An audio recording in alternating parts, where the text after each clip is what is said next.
ای آچه پر از خمار یادت کردم، آغوشی پر از بهار یادت کردم.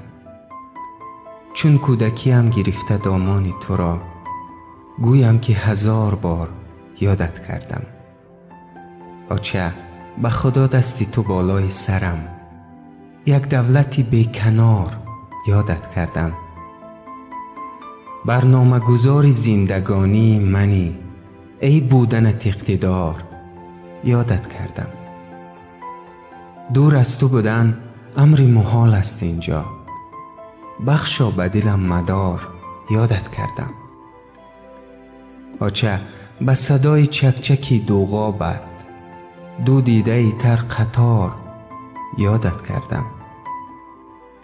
آن بام چکان و کلبه سردت را آچه به دل فیگار یادت کردم. سرمایه روزگاری من هستی توست، ای مایه افتخار یادت کردم. یک هدیه کردگار میمانی برام، ای هدیه کردگار یادت کردم. آچه به دل خمار یادت کردم.